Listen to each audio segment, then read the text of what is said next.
let me show you how to easily attach a zipper with lining. If you want to see how, then stay tuned. I'm assuming that you already put your garment together and this is the last step. First, I pulled out the lining. Then I'm going to mark my seam allowances, which is 1 inch. If you want to, you can draw a straight line across, especially if you are a beginner. It's so much easier to line up the zipper teeth against the seam allowance. Then I mark the top edge of the zipper, which is 3/8 of an inch. Then I also mark the zipper where the seams are going to be. So later when I pin it on the fabric, it's just a matter of matching it up. I also figure out how long I want the zipper to be, so I marked it right here, and I did the same thing on the zipper. I have to mention that before you do this, make sure you press the zipper in a low heat. It will simply open up the coil a little bit, so when you're sewing, it's going to be so much easier. I place the zipper right sides of the fabrics are facing, and pay attention to where I place the zipper. As you can see, the left side of the zipper is placed on the right side of the fabric. Then I am going to pin it in place. This part right here is tricky, but you are going to simply pick this up, put it on the right side, and turn it one more time. So basically like a mirror image, or the zipper opens up like a book. And as you can see, it was so much easier because I mark all the seams. Now it's just a matter of matching it up, and you will know that the zipper is going to be perfectly aligned once it is sewn.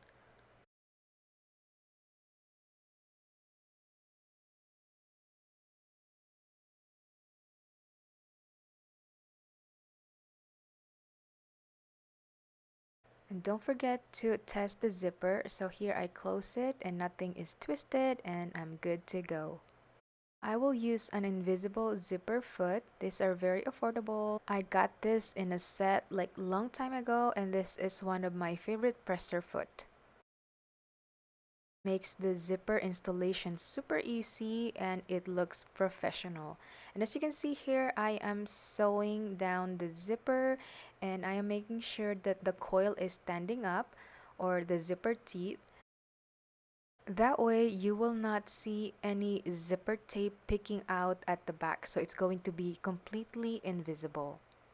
Also, if you have problems with wavy zipper, my solution to that is make sure that your stitch setting is slightly longer than usual.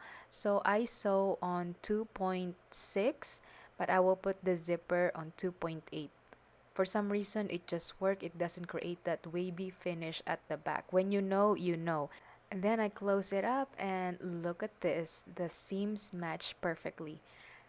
Now it's time to deal with the back seam. I match the right sides of the fabrics and stitch as close to the zipper end as possible all the way to the hemline.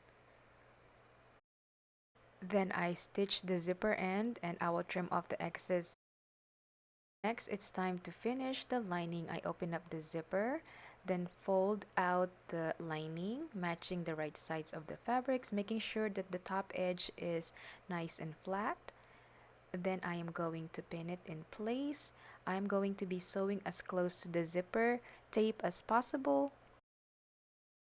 If you're not adding lining to your dresses, you are missing out. It is super easy and it makes your garment looks super professional and it feels comfortable.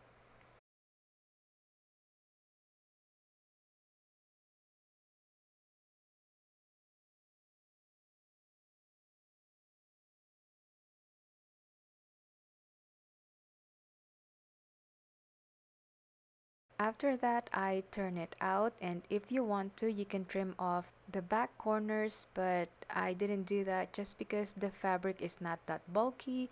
But if you need to, you can trim it off.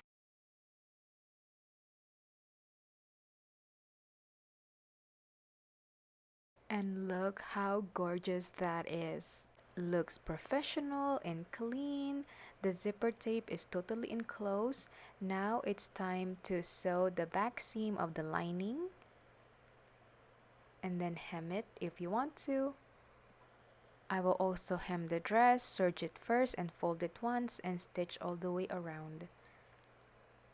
This is what the back look like. It is perfection. I absolutely love it. Thanks so much for watching. Subscribe, likes, and share for more videos like this one.